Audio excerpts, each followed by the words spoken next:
Hello and welcome to the Beacon Space broadcast on Beacon Space TV. This is your host, Lichmaster98, with our special lore stream report 2 here, and I am joined with my co-host, Lucas Kalbreck. You want to introduce yourself? Yeah, I am Lupus Calrecht. I've worked for Beacon Broadcast TV for a few short months. I'm new to the team, but we will have a good report today, I am sure. I'm exciting, and we've got some fun reports from our different reporters out in the field and all of our different organizations and governments, and we'll be going through them today, along with some few other exciting stories our reporters have scooped up. And cool. So I think we can go ahead and get started. If anyone in the chat is going to let us know if the audio balance is a little off, make sure you can hear us perfectly fine. Um, and if any of that is a problem throughout the stream, just let us know in the chat, and we'll try to get that resolved as fast as possible. So I think we can go Yeah, ahead then and get started with our first reports from our reporters in the field. as we go into these reports, it's good to note that on a meta level, these are all from our previous stream, which was the faction turn. These are now the lore reports from that faction turn, describing some of what was going on in the universe to represent those mechanical moves. Great. So let's go ahead and get started here with the Tahora Fai. I believe they have a PowerPoint presentation, and I think that should throw it up on the stream there. Great, as that It rolls on out. seems they've given us a guide to some of the products that they produce and are out in the universe. And I am one dedicated consumer of Tahorify products after reading this, and you will be too. Absolutely. So it looks like this little presentation guide here gives you some information on where you can buy products from them. So we'll go through and see what all they've got up for sale after their most recent hunts, and go through where you can contact their merchants to get some prices for these products. So it looks like first we've got some descriptions of some of their uh, creatures that they hunt, the different products that can be produced from it, and a little bit of disclaimer and information about the Tohora itself. You want to take us through the Tohora Fai introduction here? Yeah, they introduce themselves. As we all know, they are space pirates and whalers, and they have been using the local fauna to supply themselves and create these products for a very long time. They're well established in Beacon space, and in universe, most people would know about the specialist products, I believe, from these fauna. Absolutely. So it looks like tribe Rwani, perhaps. I'm not 100% on the pronunciation. Is the ones that are most responsible for the current thing. Hmm. And one important thing that you need for space whaling is the space whales. And they've given us some detail of those. They can be from 29 meters to 290 meters long and weigh up to 100,000 tons. I wouldn't want one of those to crash into my spaceship. No, they sound ferocious as for quite ferocious. It looks like Everyone they're in the shipping lanes owes Tahara a favor for removing these monsters from our shipping lanes. absolutely. It seems like they're mostly residing in the home system of Tootham in 0609, which has been active so far as the Tahora records present. And then additionally, some newer systems, including System 28 in 510, has some newly discovered Tahora pod grounds. And then there's some uncharted territory in which Tahora believes more exist to be hunted. Looks like their population numbers have been pretty steady. We'll have to see how that develops with the continued hunting. Absolutely. And it looks like they're getting into some of these products that can be produced from the Tahora. The widest, of course, is the Tahora meat that is apparently traditionally best cut or eaten raw, such as sashimi, and lesser cuts are different, then cooked in a variety of different ways, with a stew being the most popular. But kebabs are also a very common amongst the Fai, and the meat apparently lasts quite a long time. Makes sense for long journeys. Keep it dried in your spaceship. Absolutely, it seems as if the Tahora also provides a few premium products, including varieties of oil that are used in lubricating any different systems for electronics or different spaceships, different cosmetic components, including base ingredient of guano, and the ambergris, a very specific useful product to be used for in wines as an aphrodisiac and in It turns out perfumes. Tahara parts are what make your engine go round. Quite. Some of these specialist products, however, are very limited in outsider trade. So if you're interested in acquiring some, you'll need to make sure you reach out for different products and connections. Here are the different Yeah, specialist products offered, including Tahora blood, used quite commonly in tattoos. The blubber or blub is apparently a small food product that's quite cheap and not incredibly tasty, according to this. I'd be interested to see some of the art that comes from having specialist Tahara utensils. Could be quite interesting, given that the Tohara bones here quite to be seem to be quite strong and hold up quite well over time, Maybe used in some sculpting work. perhaps. Looks like additionally they offer Tohara teeth as chess pieces or shim straw pieces, and many different weaponry uses them.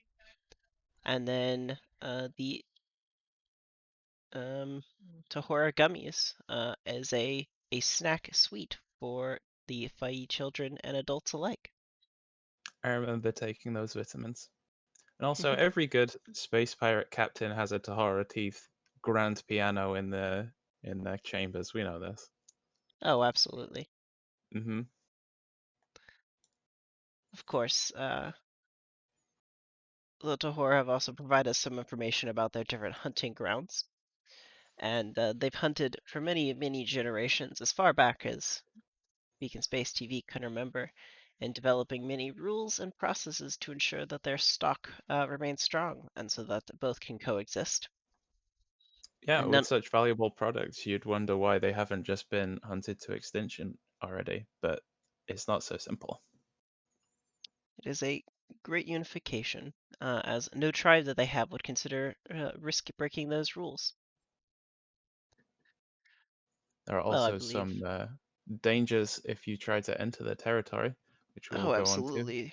Quite a dangerous location, including some very fearsome Tohora, different other megafauna that also coexist within them, and of course, pirates, not of the Tohora Fai variety, can cause complications. If you are native to the previously talked about tribe Roani, or perhaps you're very good friends with Don, you have void powder, which creates what seems to be a hallucinogenic, shared dream-like state. Quite interesting. Mm. Well, we thank Tohora Fai for their report of their product listing guide and hope that their most recent delivery of products manages to sell out quite quickly. It's a very well put together presentation. Thank you for providing it to the Beacon broadcast. I believe next up we have a report from the Concord of Mutual Disdain. We do. We were just speaking about food from the space whales. Well, the Concord of Mutual Disdain have some seafood of their own. Yeah, it seems as if our reporters have some acknowledgement of smugglers on Karkaduk, but instead they've been instructed to talk about some of the cuisine made from the local flora and fauna. Yeah, Lubric, it's you want to run funny. us through one of their offerings? We sent some reporters to go and look into alleged infractions into the import and export codes, but instead they came back holding a coral platter, which they've described as an appetizer with a diverse assortment of corals in various colors, flavors, and textures that make any meal fun. The selection is wide, but after trying the gambit, most people find themselves sticking to a few favorites. The coral on the platter is grown commercially in an isolated area to protect it from pests and parasites, and it is a sustainable, though expensive, food source. The fresh, living coral has a better taste than the dried coral. However, they're rarely exported due to cost and presumably the fresh being better than the dried. The corals that are used in this dish have gone through much experimentation and treatment processes to make them palatable to humans, which is very hospitable of them. One such example is the Bauxite coral, which has a yellow hue from the beneficial bacteria that call it home. Seems delicious and colorful to me. They were quite scrumptious to enjoy. And I believe our diving reporters actually mentioned one of the elements called the Sionge bread, which is made from the Zion's sponges. The bread has a very light and airy texture, and apparently, if left in water, can collect oxygen bubbles. So it is very common for human scuba divers to take some of this bread with them on their dives in case their oxygen line breaks, as it'll give them a few more minutes of breathable air. Quite inventive, This both a food and a life-saving measure. the snack that saves your life. I'm sure the advertisers have a field day. We'll leave that for the marketing department. After some vegetarian options, we have the the meat of the food that they brought back, which is the grilled smarkovk. It's a type of lungfish, and they live in a symbiotic relationship with the grania, which is a species of anemone. It is a human recipe, and hot water is pumped from the surface into small tubing. They place the lungfish on pipes, and the salmon colored fish is grilled out of the water. The technique leaves very appealing scoring lines and is a favorite among the alien species, despite being a human recipe. And traditionally, they would cook the fish inside vents of boiling water. Sounds quite scrumptious. It appears that the tourism and cuisine industry on Karkaduck can be very distracting for our culture reporters. Maybe I'll have to smuggle myself down there for some barbecue. Perhaps you will. Yeah, maybe we'll send you on your next assignment. Next up, I believe we have a report from the Children of the Vein. Yeah, I believe it's on of our reporters understanding that the Children of the Vein honored Sharon Midnight today for her sacrifice. At 120 years of age, the gene tech Midnight offered herself up to their god as the seed and progenitor of a new nursery on the planet Moss. Her faith prepared the way, and by her willing offering, the god of all life shall experience a new world. The children of the vein shall use this nursery to research biosphere transplants and adaptation, working alongside the Larkspur Combine in the study and growth of their beautiful home. We hope to see quick progress in the invigoration of a new world and offer up our prayers in the shade of Sharon Midnight's burgeoning grove to great things ahead. Quite From all interesting. here at Beacon Broadcast TV, we would like to offer our sincerest condolences to the Children of the Vein and to the Larkspur Combine for their loss of such a legendary figure as Sharon Midnight. We are sure her sacrifice will not be in vain. It'll be quite exciting to see what new technologies come out of this biotech industry.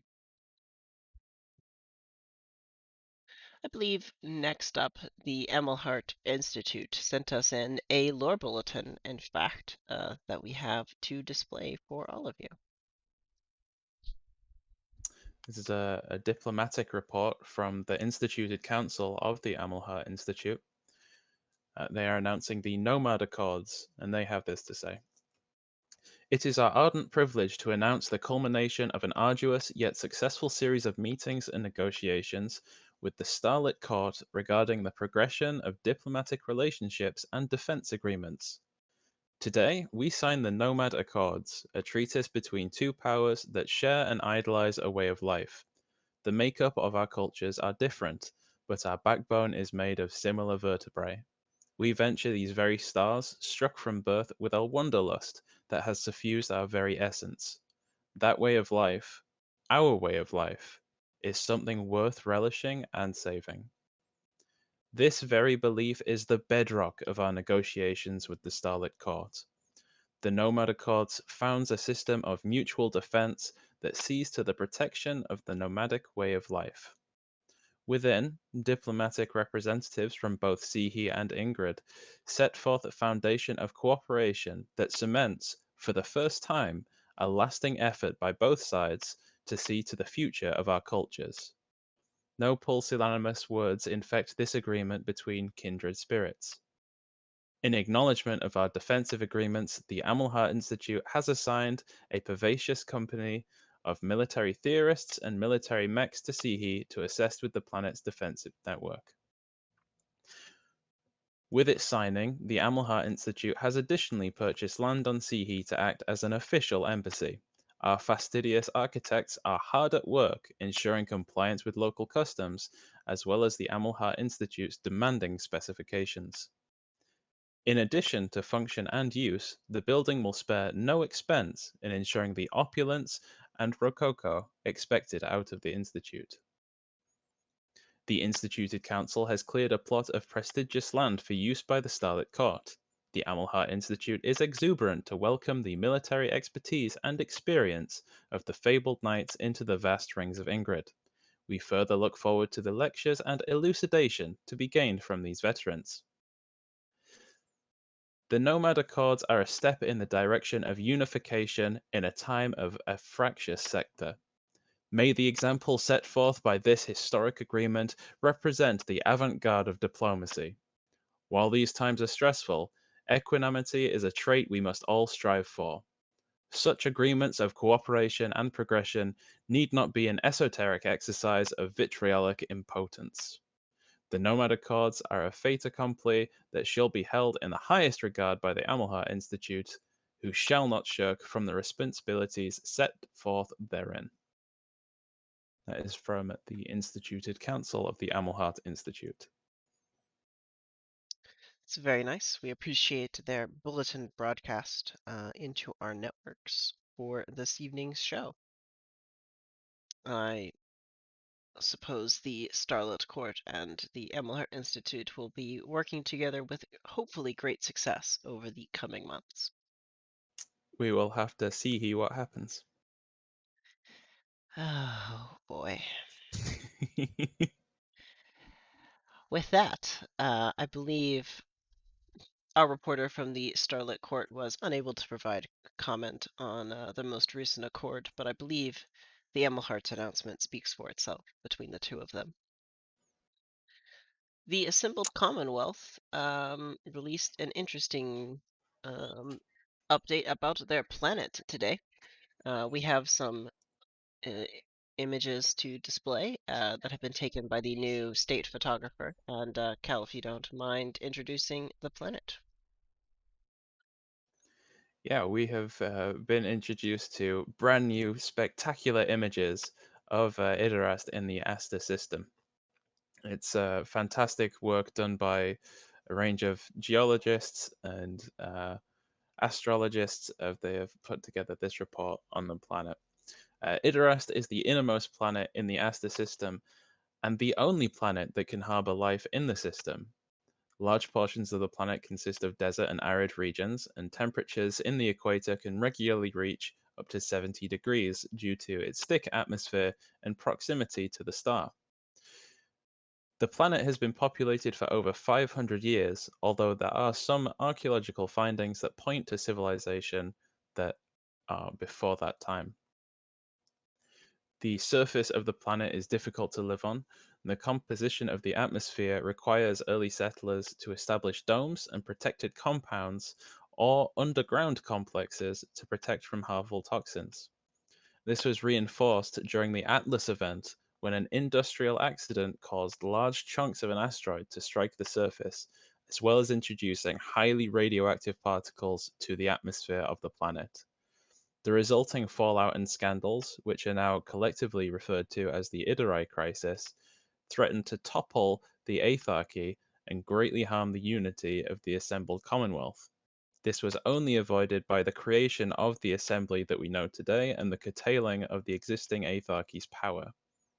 The surface is still highly under the influence of this radiation, with much of the native species wiped out. The only species that remained were able to adapt quickly and are mostly found near the polar regions where grasses and scrubland continue to thrive away from the burning equator.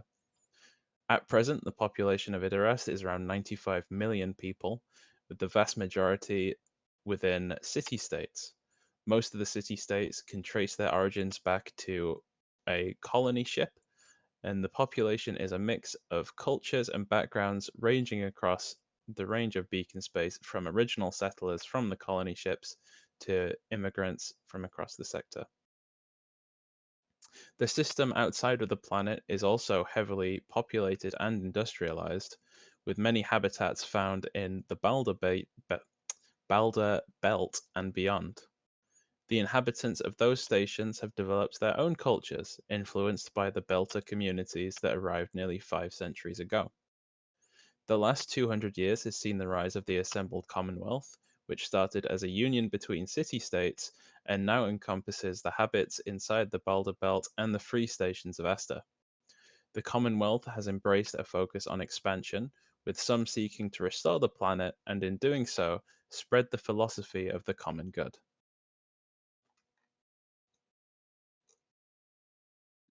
Oh, A thank you. special report on the planet. Yes, thank you for that update. It's quite nice to see such a formal report released by the Commonwealth about Idolast, providing some updated information that we haven't quite seen before, including two new spectacular views of the planet. We thank them for their contribution. I believe our final faction announcement this stream comes from the Agomala Syndicate. It does. Our reporters have got their hands on an internal memorandum sent from the leaders of the syndicate to the members and affiliated patrons. Quite interesting. They have informed the membership to please be advised that the actions of the strike team, who self identify as Aguijan, who have been conducting proceedings on the planet Gome in the High System, are sanctioned by the syndicate's leadership. The syndicate identified this world as an ideal candidate to expand our holdings due to a number of factors that are outlined below. A large populace, the presence of a high population on the world allows for greater expansion of the candidate pool that their members are drawn from, increasing the potential to identify valuable membership opportunities. They also highlight an abundance of industrial infrastructure. To support the syndicate's high technological demand, additional infrastructure growth is a perpetual need for the syndicate. The abundance present on GOM allows for the integration of existing setups into their own holdings, increasing overall system availability and efficiency. And the final benefit that they list is a frozen climate. The climate of their primary bases of operation, located on Nueva Cuauhtémoc, is primarily warm and temperate. Large-scale holdings on this world would allow for expansion of testing and training to a greater range of environments, resulting in an increase in preparedness and therefore productivity. And they finally state, it is for these reasons that the Syndicate has decided to begin work to incorporate the Planet of Gome into our holdings. If you have any questions regarding the actions, decisions, or methodology of the Syndicate, please contact your local Syndicate representative. I am sure that many people will be contacting their local syndicate representative after the findings of this memorandum. I'm very interested to see who all reaches out for that contact. It will be quite entertaining. We hope their expansion opportunities of the syndicate prove successful over the planet of Go, but only time will tell. Well, I believe that wraps up the information from our reporters in the field around the various factions. I believe, however, we do have one other special report coming in from a reporter named Dawn over the Homo Divisa, or the Kahak Ord. I am sure, horribly mispronounced that even with the pronunciation guide. But we want to showcase this article from the wiki over a new species that is relevant for the children of the vein. It has going to be our featured article for at least the next week. It'll be updated on the main page shortly, and it gives an introduction into the ideas behind this species and their genetic modifications in an attempt to harmonize with their homeworld. You can find this article on our wiki at beaconspace.unrestrictedlawfare.com. And it's some fantastic work that's been done by the community to expand on a species. And the artwork in particular is very evocative. Very impressed with the work that's gone into this. It is a great article, and I hope anyone interested will have some time to take a look at the article later today. We'll provide um, again, it'll be updated on the main page as the featured article shortly after the stream ends. In particular, I'd like to highlight the history section, which is very well detailed and thought out, and was entertaining to read. So give that article a look and give praise to the authors. Great. With that, that wraps up all of those sections. I believe we just have some few final reports from our reporters that are perhaps not full articles in themselves, but quite short introductions to different events that happened around the system. Yep, these are some short stories that you may have missed this month. Great. So I'll go ahead and get started with us here. We have a headline of management information lost in carrier pigeon misunderstanding.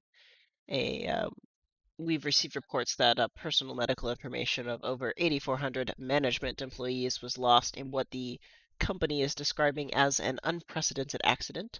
Sensitive and personal employee information from the company is regularly sent using carrier pigeon TM, a secure courier service employed in the Corps by large corporations for sensitive information, legal documents, and other important communications. According to management, during a recent medical provider change, a sole employee who has only been identified using the initials LC misunderstood their instructions to move the patient records using carrier pigeon TM instead of printing over 1,700 pages of medical information and attaching them to the legs of more than 12,000 domesticated birds. We don't even know how LC purchased that many avian creatures on company funds without it throwing up a red flag, a spokesperson commented. The 12,000 birds were released from an airlock on asteroid Alpha 6 around Tellus. Unfortunately, due to the lack of atmosphere, the creatures instantly perished. The carcasses and their vital information were then burnt up as they entered the Tellus' atmosphere. We attempted to reach out to LC for comment, but were unsuccessful at this time. And you will remain unsuccessful. I don't want to talk about With that, L. Calbert, would you mind introducing our second special report? it. Yes, sorry, right. On to the next show. The next article. Those birds. It's carnage. Astrologists astounded at previously unknown core planets. Two previously unknown orbital bodies appeared to suddenly enter existence sometime over the last month. It appears the phenomena is connected to two large organizations, the Starlit Court and Amelhart Institute, authors of the recently ratified Nomad Accords, scientists theorized the emissions from their oversized sublight drives masked planetary signals. Early evidence points to knowledge of the planets being lost sometime during the Beacon Wars. The Lost Planets Academic Society online conspiracy theory group are making claims that this was an intentional scheme engineered by the pair of nomadic groups. They point to the recent expansion of the Amelhart Institute onto the home fleet of Starlit Sihi. Was this a scheme or a coincidence? Are there more lost core planets? Please write in with your thoughts. Quite interesting. These planets were rumored to have been lost from our records during the Beacon Wars and only recently rediscovered. Quite fortuitous, I must say. Now we have also reports from the reporters stationed at the Telos Terraforming conglomerate. The Overseers Board had a monthly meeting this month in which Professor Ionthian Alexandrov of the Aether Institute from the assembled Commonwealth presented a few proposals to the wider board earlier today. An unexpected first-month economic upturn has left the dominant TTGI with a surplus of funds, which their CFO stated would be used for further development and expansion in line with management interest. What exactly this means remains to be seen, but our financial analysts predict, based on the initial market position trends, that they will be investing heavily in either rare fuels or components that are used in either exploration or the operation of their terraforming engines. We here at Beacon Broadcast TV will keep you updated as we discover more. Cal, do your sources provide any additional insight on the Overseers Board report? All I have to say is that the board seems to be in a state of shift at the moment, and their priorities remain to be seen. We will see. However, in further news, we have a more light-hearted report as due to recent activity, Explorer is now rated as the most desirable employment among youths. Here at Beacon Broadcast TV, we went and conducted a poll among school-aged children aged from 5 to 19. The most reported career that they would like to go into when they grow up is Explorer, which replaced the previously most popular Space Pirate. We interviewed some of the children, and young Barry told us, "My ship is going to be the fastest." Well, we certainly wish you well with that dream, Barry. Maisie, a young teenager, told our reporter that she wants to have a planet named after her someday. I'll look forward to taking my vacation on Planet Maisie.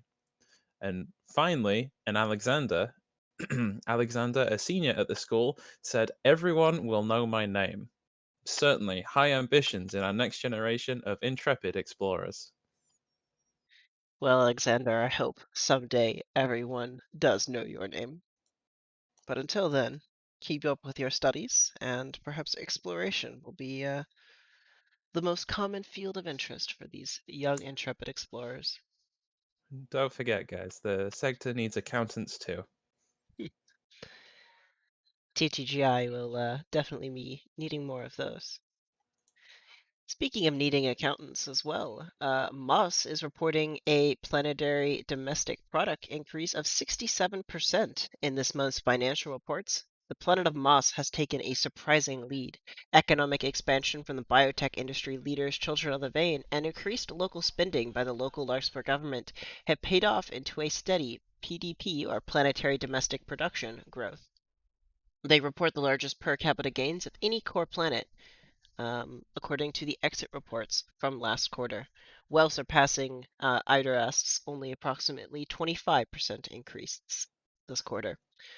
Whether or not Moss is able to sustain this growth has yet to be seen, but economists are hopeful. Our financial experts will keep us updated as the story progresses.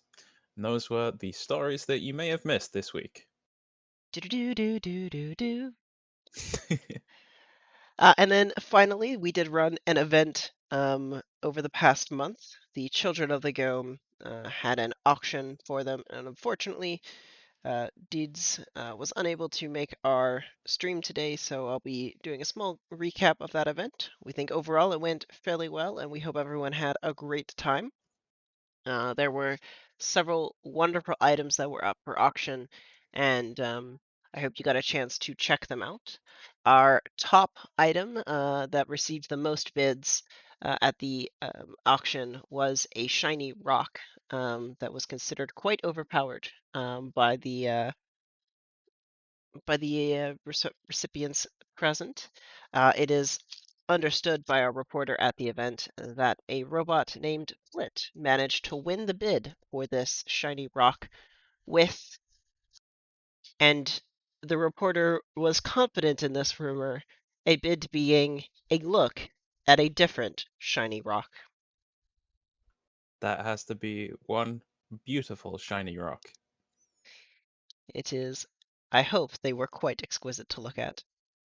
Additionally, There it is some is controversy around the event due to it seems the primary beneficiaries of the auction are the people who had a leaked memorandum earlier in this broadcast regarding to their overtaking of the political engines on the same planet. Corruption at work? Question mark. our investigative reporters, I'm sure, will follow up. But for now, only conjecture. Outside of the in character realm, thank you everyone who contributed to the event. It went fantastically well. We hope to run more in future. And yeah, thank you to everyone for your creativity, your submissions, and your time. Absolutely. We'll be hoping to look forward to running more events in the future, perhaps with contributions by different factions. If they wish to participate in that, go ahead and reach out to the mod team to work out those conversations, and we'll see when that might be able to happen again in the future. I believe that wraps up all the presentations we have for today, unless you have anything else. Well, that's everything today. Slightly shorter stream. We are unfortunately missing an anchor due to events beyond our control. But next law stream, next faction turn stream, we'll be back with more content on unrestricted lawfare.